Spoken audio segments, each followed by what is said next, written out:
This is TechCrunch.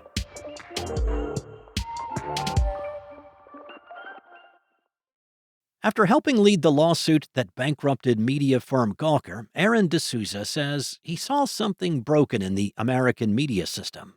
People who felt harmed by coverage had little recourse to fight back. His solution is software. D'Souza says his latest startup, Objection, aims to use AI to adjudicate the truth of journalism. And for the price of $2,000, anyone can pay to challenge a story, triggering a public investigation into its claims. Objection launched on Wednesday, with multiple millions in seed funding from Peter Thiel and Balaji Srinivasan, as well as VC firms Social Impact Capital and Off-Piste Capital. Thiel, who funded the Gawker lawsuit partly in defense of the individual right to privacy, has long been critical of the media. D'Souza says his goal is to restore trust in the Fourth Estate, which he argues has collapsed over decades. Critics, including media lawyers, warn Objection could make it harder to publish the kind of reporting that holds powerful institutions to account, particularly if that reporting relies on confidential sources. Anonymous sources have played a key role in major award-winning investigations into corruption and corporate wrongdoing.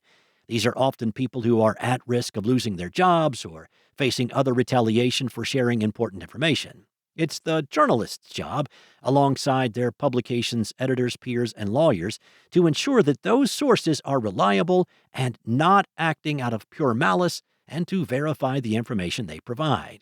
But that's not enough for D'Souza, who said using a fully anonymized source who has not been independently verified would lead to a lower evidence and trust score on Objection.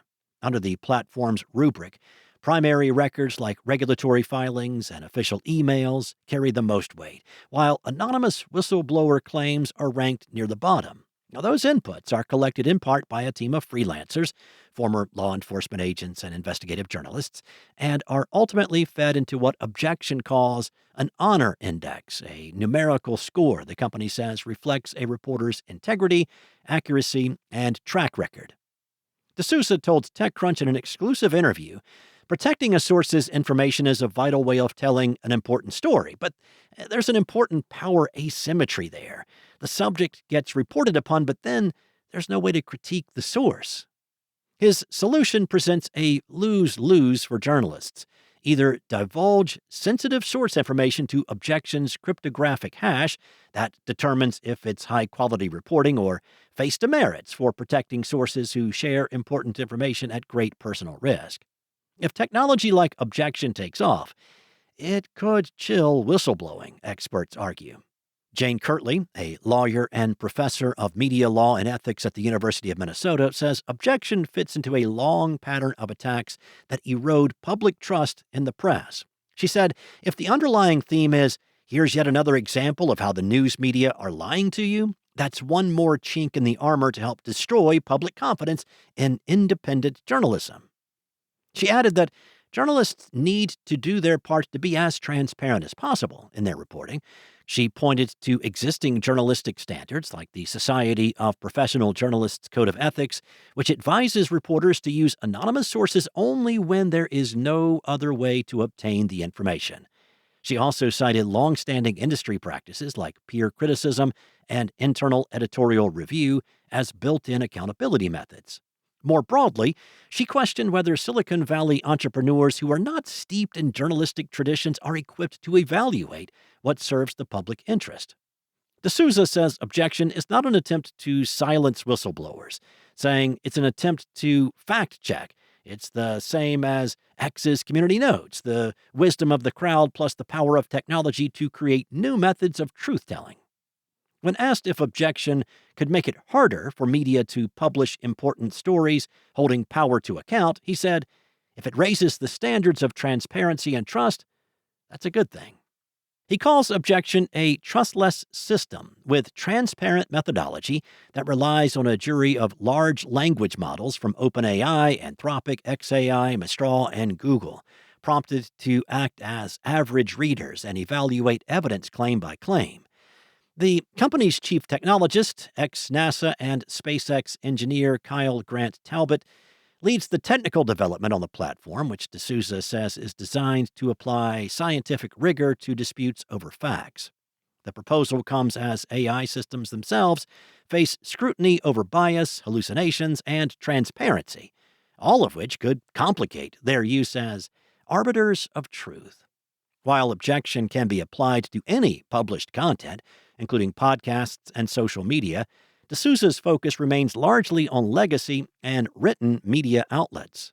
He said, each objection is limited to a single factual allegation. This means that even where reporting is long and complex, an objection will be limited to a narrow factual issue within it. A user may choose to file multiple objections to different parts of the same article, but these will all proceed independently of each other. Objections cost $2,000. A steep price for most Americans, but relatively minor for wealthy individuals or corporations that might otherwise turn to the courts. D'Souza said he expects the platform to serve people who feel misrepresented in the media.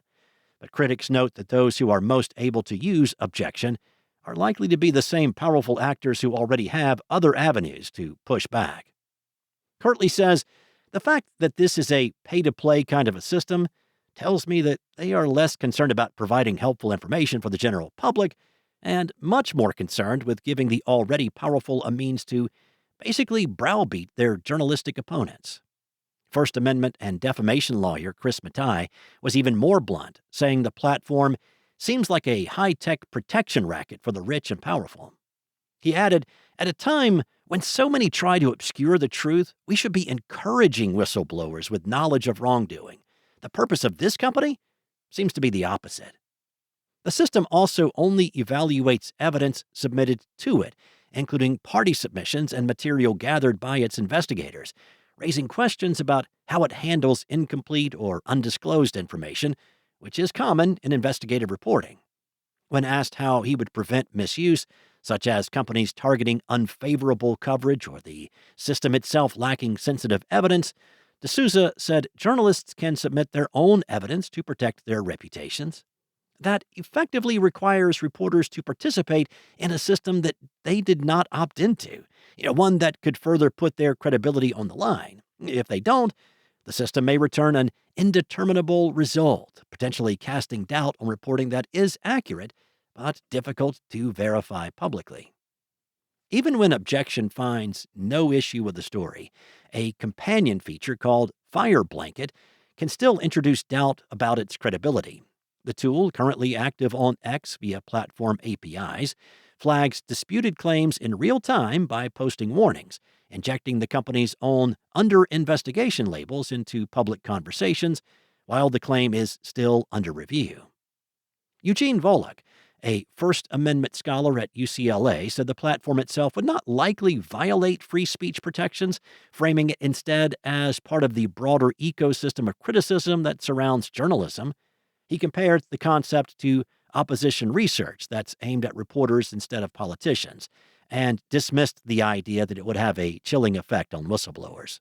He told TechCrunch, all criticism creates a chilling effect. Whether anyone adopts it or simply tunes it out may determine whether objection reshapes journalism or fades into the growing ecosystem of tools attempting to do so. Or, as Kirtley put it, why would you believe that artificial intelligence would necessarily give you more reliable information about the truth or falsity of fact than a journalist who had researched and written the story?